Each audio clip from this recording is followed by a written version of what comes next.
Bonjour et bienvenue à Y'a pas d'âge, les aînés de la francophonie manitobaine se racontent.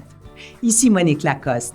Y'a pas d'âge est une série de capsules audio de la Fédération des aînés de la francophonie manitobaine qui donne la parole aux aînés sur des questions de société qui les touchent au quotidien. Aujourd'hui, nous allons traiter d'un sujet dont on n'entend pas souvent parler et pourtant, il est omniprésent dans notre société, c'est l'âgisme. Il n'y a aucun doute que la diversité a la cote ces jours-ci. La lutte contre le racisme, le sexisme, les questions de réconciliation sont au centre de nos conversations, de nos préoccupations, mais la discrimination fondée sur l'âge n'est pas souvent perçue comme une forme de discrimination aussi importante que les autres. Pourtant, elle peut avoir les mêmes conséquences économiques, sociales et psychologiques que toute autre forme de discrimination. On dit qu'environ 60% des Canadiens âgés de plus de 66 ans disent avoir connu l'âgisme au cours de leur vie, et ça, c'est une étude qui a été menée en 2014. Alors, pour discuter de cette question, nous avons invité à notre table ronde radiophonique Simone Neveu, originaire de Saint-Pierre-Joly, femme d'action communautaire qui a longtemps travaillé en développement économique. Il y a Paul Sherwood, qui est un enseignant jeune de cœur, qui est devenu papa pour la première fois à 59 ans, et Brigitte Arondel-Parent, une infirmière dans la soixantaine qui ne croit pas à la retraite. Elle est originaire de la France et manitobaine d'adoption depuis combien d'années, Brigitte? Ça fait 35 ans. Depuis 35 ans. Alors, à vous tous, je vous dis bienvenue, merci d'être là. Merci. Merci. Alors, si je vous dis ou si vous entendez le mot âgisme, à quoi pensez-vous spontanément, Paul? La discrimination envers certaines personnes en raison de leur âge et probablement leur âge avancé par opposition à un jeune âge. Oui. Moi, je dois te dire, Monique, que quand j'ai vu le mot âgisme, c'était la première fois que je voyais ce mot-là, puis je pensais que c'était juste le vieillissement, quelqu'un qui commence à faire de l'âge. Quand j'ai sorti mon dictionnaire, puis j'ai vu que ça avait à faire avec la discrimination, je me suis dit, est-ce que j'ai senti de la discrimination? Est-ce qu'on le dit notre âge? J'ai 72 ans. Imaginez-vous. On ne le croirait jamais à vous voir, Simone. Mais franchement, je dois dire que j'ai pas senti de discrimination personnellement. D'accord. Moi, dans mon domaine, au niveau médical, j'ai eu l'occasion de rencontrer beaucoup d'agisme. Pour moi, l'agisme, c'est la tolérance, c'est le non-respect au niveau des personnes âgées. Et puis, c'est aussi un genre de stéréotype également. Puis, ce stéréotype va engendrer, pour moi, j'ai 66, une peur de vieillir. Puis, c'est pas normal Oui. d'avoir la peur de vieillir. Les exemples d'agisme, c'est par exemple, vous êtes trop vieille, on ne peut rien faire pour vous. Vous avez de la douleur, c'est l'âge, alors on ne peut rien faire.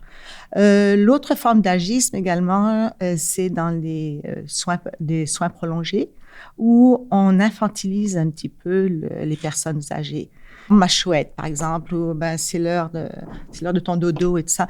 Mais pour les soignants, c'est un genre de réconfort que l'on adresse aux personnes âgées. Et c'est pas nécessairement une forme d'infantilisme que l'on donne au niveau des médias, au niveau des... Alors, c'est plus un confort, mais c'est sûr que maintenant que j'ai 66 ans, c'est sûr que je ne voudrais pas me faire appeler ma petite cocotte ou ma petite chouette ou ne pas être infantilisée comme on l'est. Et un peu comme Simone, je ne pense pas que j'ai ressenti personnellement un genre d'agisme à outrance, mais peut-être une subtilité au niveau qu'on présume que rendu un certain âge ou à la retraite, que tout d'un coup, on n'est comme pas des has-been, mais on a fait notre chemin, puis on ne veut plus faire grand-chose. Puis c'est le contraire, mon expérience en rencontrant beaucoup de gens à la retraite sont encore très, très actifs de multiples façons, des fois au travail, des fois de façon bénévole, des fois ils ont des passe-temps qui veulent continuer. C'est juste qu'on a plus de temps libre ou plus de temps où on peut choisir ce qu'on veut faire. Alors, je pense qu'il y a une présomption de la part des plus jeunes qu'on était soufflés, rendus à 55, 60 ans, et que maintenant, on n'est peut-être pas très ambitieux, on veut juste être à la retraite, jouer au golf tout le temps, faire des croisières, qui est intéressant, mais peut-être pas complètement. Alors, c'est un peu cette attitude envers les gens qui deviennent plus âgés. Puis je ne sais pas d'où ça vient, peut-être même entre eux autres, parce que j'ai des amis qui présument, parce que moi aussi, je vais le dire, je vais avoir 62 ans sous peu, que tout d'un coup, je devrais agir comme si j'ai 62 ans. Puis pour moi, c'est ça que je rejette un peu. Dans ma tête, il me semble que j'ai juste 40 ans ou quelque chose comme ça encore.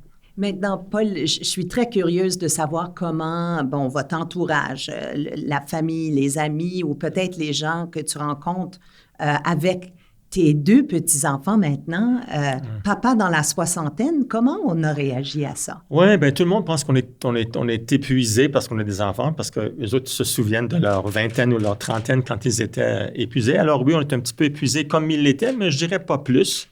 Ce qui est peut-être plus compliqué, c'est qu'on a à la fois des désirs d'être de jeunes parents dynamiques et actifs, et on a aussi des rêves de retraite, de faire des choses que des gens à la retraite font. Donc, il faut un peu négocier ça. Nous, on partage la garde avec la maman, qui est un peu plus jeune que nous. Alors, moi, je suis dans un couple gay avec mon partenaire. Alors, on partage ça, mais je pense que la différence va se faire ressentir peut-être quand les filles vont commencer à jouer au soccer, puis je ne pourrais peut-être pas courir aussi rapidement qu'elles, plus rapidement. Alors, ça, c'est certainement une réalité qu'on peut être très jeune d'esprit, mais la santé vient nous rappeler à l'ordre qu'on a effectivement un certain montant d'années qu'on a accumulé. Mais par rapport à la perception des gens, y a-t-il des gens qui ont ouvertement dit « à quoi tu pensais? » ou... Ah oui, mais comme toute autre chose, puis même quand des gens jeunes, j'ai un ami qui est en train de faire le Compostelle, il a 83 ans, il y a un effet de surprise, mais après ça, pour un peu l'attitude assez moderne, je pense, pourquoi pas? Si on peut le faire, pourquoi pas? Simone, toi qui as travaillé dans le développement économique, dans le monde des affaires, as-tu vu pendant tes années où tout à coup on voyait certaines personnes qui, après 25, 30 ans, ont commencé à se dire, ça serait mieux que des jeunes prennent leur place, puis qu'on tasse un petit peu, qu'on écoute moins aux gens avec plus d'expérience?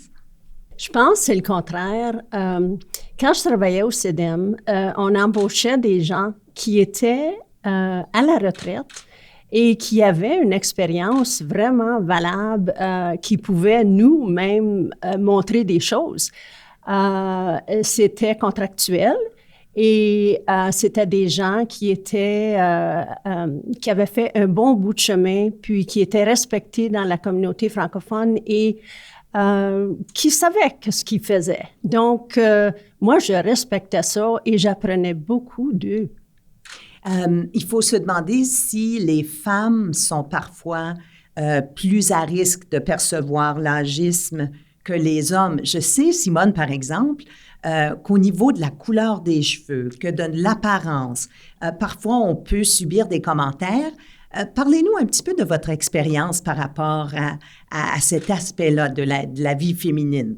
Je trouve ça comique que tu dises ça parce que je jasais avec mes amis, puis on parlait des leçons de golf en groupe, où une fois que la leçon est donnée, les professionnels vont à chacune des personnes pour leur enseigner ce qu'ils veulent. Et puis, on disait, c'est drôle, hein, qu'ils vont aux plus jeunes, puis pas aux têtes blanches. Intéressant, oui. Je vois, par exemple, à la télévision, c'est toujours la femme âgée qui est représentée. Toujours pour des crèmes anti-rides, pour des produits d'incontinence, c'est toujours la femme. L'homme a autant de rides que la femme. Alors, c'est un peu la femme objet, et puis qui doit être belle, qui doit être une femme âgée est aussi belle qu'une femme jeune. Mais c'est cette sorte de sexisme qui me dérange beaucoup au niveau de la société, au niveau des médias et de la publicité.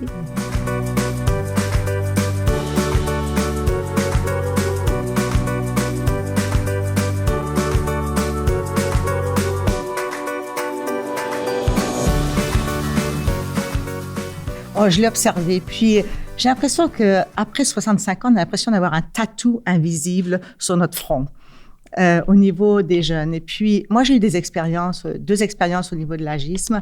J'avais eu comme cadeau une Apple Watch. Puis là, on m'a dit, pourquoi tu as besoin d'une Apple Watch? À ton âge, tu as besoin d'une Apple Watch, mais qu'est-ce que tu vas en faire? Est-ce que tu sais comment t'en servir?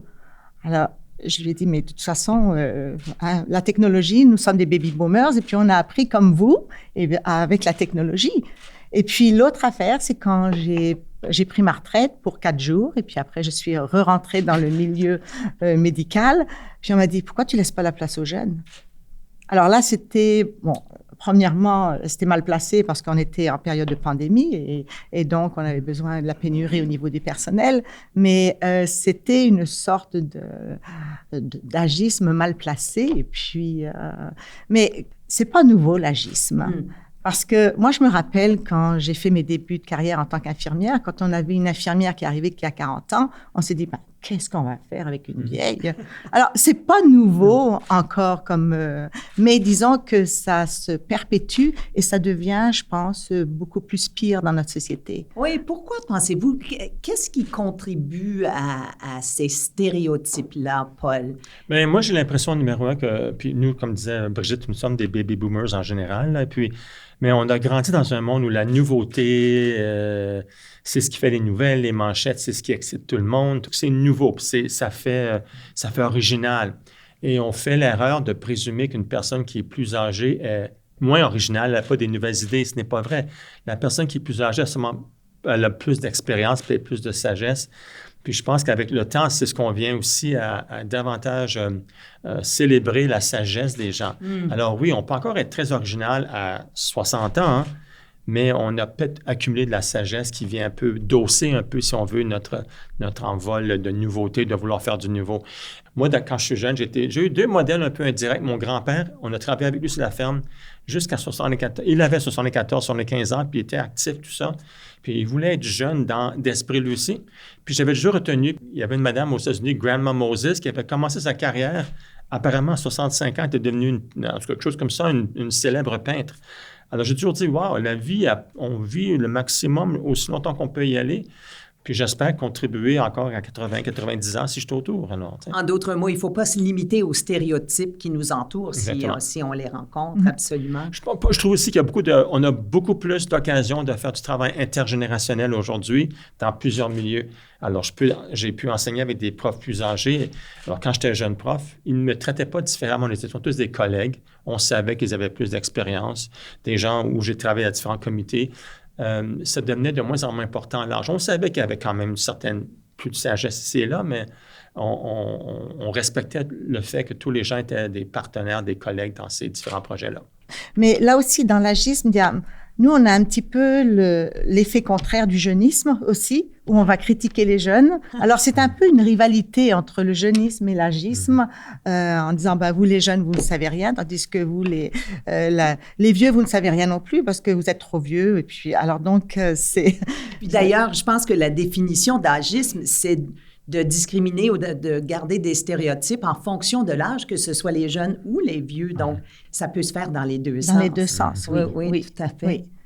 Pensez-vous qu'en Amérique du Nord, les aînés n'ont pas la cote comparée à d'autres cultures, par exemple? Je pense que ça a changé au courant des années. Je pense dans l'ancien temps, d'où je pensais jamais on gardait nos parents chez nous. Et puis, on en prenait soin. On connaissait pas ça des manoirs ou et puis, je pense qu'avec les années, puis ça a peut-être commencé dans les 50 et les 60, où les femmes ont commencé à travailler à plein temps. Et puis, ça a changé plein de choses. Ce qui fait en sorte qu'on n'avait plus le temps de prendre soin de nos vieux parents. Puis je pense qu'avec les années, c'est ce qu'on a vu, les institutions monter pour justement prendre soin de ces gens-là et puis des services qu'on n'avait probablement pas dans le temps. Je pense à Home Care, par exemple. Non, c'était nous autres qui prenaient soin de nos vieux parents, mais ça a beaucoup changé depuis ce temps-là. Oui, c'est fascinant ce que vous dites. Alors, vous parlez de ce pont entre les générations qui existait.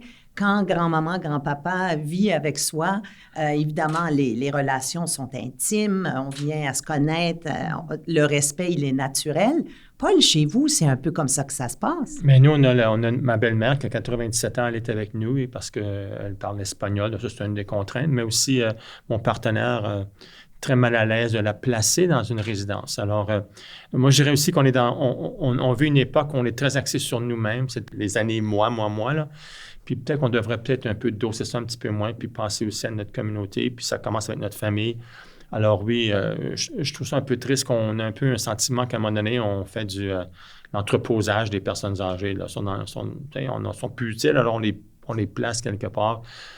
Puis les placer, c'est une chose, mais les oublier, je trouve que c'est le plus gros crime d'oublier, de ne pas aller. Moi, on a placé notre père, notre famille, il avait l'Alzheimer, mais on allait visiter régulièrement. Puis on nous disait, quand on allait au foyer, les gens nous disaient, il y a une demi du monde ici que leur famille ne vienne jamais les visiter. C'est ça que je trouve un peu triste. Alors, ça revient un peu à dire qu'il faut célébrer la sagesse et l'originalité, mais ça peut arriver à tout âge. Il y a des jeunes qui sont sages déjà à 25 ans. Mais puis moi, j'aime pas cette catégorisation-là par âge. Je reconnais ce que Brigitte dit. Par contre, je peux comprendre une direction d'école qui va embaucher quelqu'un puis veut bâtir une équipe. Va-t-elle choisir un vieux Snorro comme moi ou va-t-elle prendre un jeune blanc-bec en disant, lui ou elle, cette personne-là, la jeune, va rester 10 ans, la personne plus vieille va être passage. Alors, il y a un peu ça, je comprends l'argument aussi de ce côté-là. Maintenant, Brigitte, on a parlé un petit peu de ces centres de soins prolongés. Jusqu'où ça contribue à la dynamique d'agisme, le fait que dans notre société, il y a une progression qui fait qu'éventuellement, beaucoup de personnes âgées aboutissent dans un centre de soins prolongés? Il faut quand même noter qu'il y a 10% de la population quand même qui vont dans les soins prolongés. Autrement, comme le dit Simone, il y a vraiment les soins à domicile qui sont vraiment en grande quantité. Mais c'est au niveau des cultures, par exemple, lorsque tu disais que les cultures asiatiques et les cultures africaines ne mettront jamais leurs parents dans des centres de soins prolongés. C'est un respect pour la personne, c'est une sagesse, c'est une dette qu'ils ont envers leurs parents.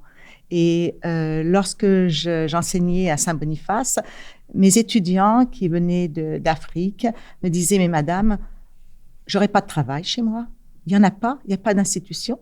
On ne mettrait jamais nos parents dans des centres de soins prolongés. Ça n'existe pas. » Et puis même les Asiatiques également vont garder leur maison. Alors, ils vont acheter une grande maison, puis ils vont garder les parents, les grands-parents, et ils vont s'en occuper jusqu'au bout. Alors, il y a vraiment une différence entre les différents continents.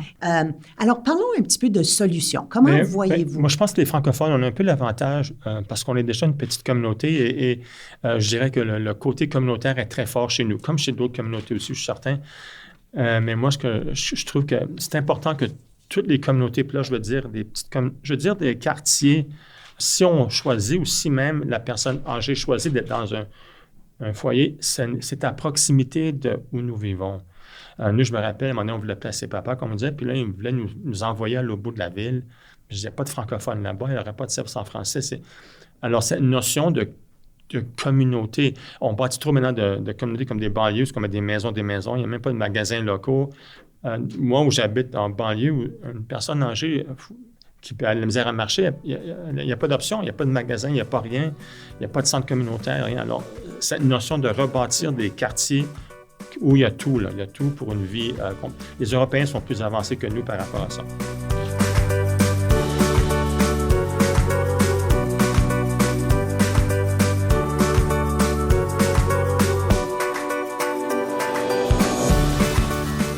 Autre chose, oui, Brigitte? Justement, et puis de créer un espace d'urbanisme intergénérationnel. Puis, on voit beaucoup en Islande, dans les pays nordiques, où il y a justement cette intergénération avec des personnes âgées, des jeunes personnes. La personne âgée se sent revalorisée parce qu'elle va aider les personnes âgées. Puis, c'est un peu en contresens aussi. Les jeunes ont besoin des personnes âgées. Alors, je sais qu'à Saint-Boniface, ils voulaient effectivement créer un espace intergénérationnel. Et puis, finalement, ça n'a pas marché. Mais je trouve que c'est très important au niveau des générations. Ils ont autant besoin de jeunes que des personnes âgées. Puis, je pense que ça, c'est un manque au niveau de l'urbanisme, au niveau de la société, on est vraiment en retard de ce côté-là. J'ai même entendu certaines personnes dire que ces appartements, ces résidences pour les 55 ans et plus, très actifs, peut-être que ça ne devrait plus exister pour qu'on encourage davantage le pont entre les générations. Et je suis contre les condos 55 ans et plus. C'est une ségrégation. Pourquoi 55 ans et plus? C'est vraiment, c'est comme des ghettos, quoi. Intéressant. Simone, qu'en penses-tu de ces résidences 55 ans et plus? Bien, j'ai deux idées là-dessus. Je pense que ces résidences-là, parfois les gens vont les choisir parce qu'ils ne veulent pas être dans un bloc appartement où il y a des trop jeunes, parce qu'il y a trop de va-et-vient et puis de musique forte, etc., etc. Donc, il y a ça. Je comprends très bien, par exemple, le point de vue de garder les deux générations plus près. Je pense qu'il y a des choses qui se font, des petites choses qui se font. Par exemple, les grands-parents qu'on invite dans les écoles, dans les maternelles, première année, où il y a cette interaction-là avec les petits. Il y a aussi la visite des petits-enfants dans des résidences de personnes âgées comme ça. Et puis, peut-être que ça ouvre les yeux de ces petits. Puis sûrement, on voit par les sourires chez les grands-parents, là, chez les gens âgés, comment ils apprécient ça. C'est des petits pas. Que ce soit une résidence 55 ou toutes sortes d'autres choses, c'est vrai qu'il n'y a pas comme un carré, un square. Il n'y a pas un endroit où les gens, c'est accessible. Alors, plutôt que bâtir un grand stationnement qui a 200 pieds, il faut traverser avant qu'on arrive au magasin. Tu sais, qu'on crée des espaces où des lieux de rencontre naturels, c'est même pas forcé. Tu sais, le centre communautaire, sa porte est à côté de l'école qui n'est pas loin, tu sais, les portes centrales d'un foyer. Puis, alors, les gens, en sortant de chez eux, déjà, ils se sentent qu'ils appartiennent à un environnement qui est social. Et puis, il y a des choses à l'extérieur. Oui, l'hiver, je comprends, Winnipeg, c'est pas évident, là. Ramener cette notion du petit village qu'on a un peu perdu. C'est ça. Autrement, c'est facile d'oublier. C'est comme, en anglais, j'ai le mot, on fait du warehousing de gens. On les place puis on bâtit nos écoles dans des champs loin, des fois du centre-ville. On bâtit nos foyers des fois loin. Tu sais, repenser un peu comment on agence ces choses-là. Brigitte, toi qui travailles dans le monde de la santé, si je te donnais une baguette magique, qu'est-ce que tu en ferais pour réduire l'âgisme? D'abord, écouter la personne âgée. Quand elle te dit « j'ai mal », tu l'écoutes et puis tu fais en sorte que tu vas être proactif. L'empathie également au niveau des personnes âgées, parce que j'ai l'exemple de ma mère, elle a de l'arthrite et puis on lui dit c'est l'âge, alors prends des médicaments et c'est tout. C'est pas une réponse. Ce n'est pas une réponse, ce n'est pas l'écoute. Je sais que les médecins, le domaine médical est surchargé, qu'on n'a pas le temps, mais c'est vraiment la clé contre l'agisme, c'est écouter la personne âgée puis agir du fait qu'elle n'est pas mal. Juste rapidement dire qu'il y a beaucoup d'auto-agisme. Nous sommes coupables nous-mêmes d'agisme envers nous-mêmes par rapport à l'âge que nous avons. Nous pensons que notre âge devrait nous imposer. Alors, il faut nous-mêmes se battre contre ce réflexe-là. C'est pas pour demain qu'on va régler ce problème-là, c'est certain, mais je vous remercie énormément d'avoir partagé vos pensées, vos réflexions sur la question de l'agisme aujourd'hui. Peut-être pour se laisser sur une note positive, on pourrait chacun donner une ou deux richesses, quelques-unes des richesses qui contribuent à la société. Moi, je dirais, par exemple, le transfert de connaissances. Paul? C'est drôle, je dirais le recul. On en a vu des petites crises, puis on panique moins, on peut plus relativiser les choses. Intéressant. Brigitte?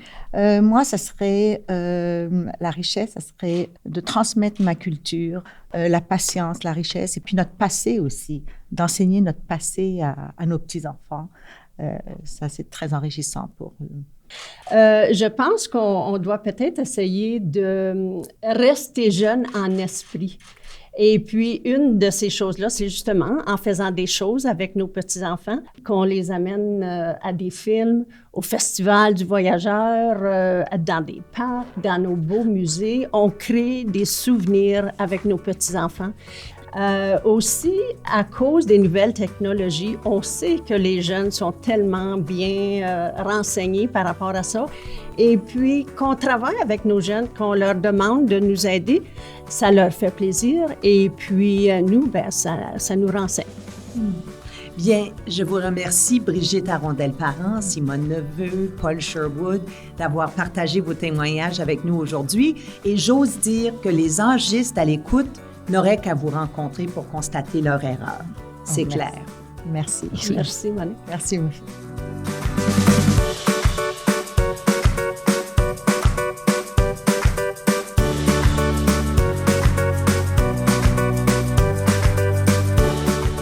Vous venez d'écouter Y a pas d'âge, des aînés de la francophonie manitobaine se racontent. Cette série de capsules audio est produite par la Fédération des aînés de la francophonie manitobaine et réalisée par Phonique Média. La série a été rendue possible en partie grâce au financement du gouvernement du Canada. On va se laisser sur une citation de la comédienne Billie Burke, celle qui a joué la bonne fée dans Le Magicien d'Oz. Elle a dit « L'âge ne compte pas, à moins d'être un fromage ». Elle a du pif, Madame Burke. Ici Monique Lacoste. Merci d'avoir été là et à la prochaine.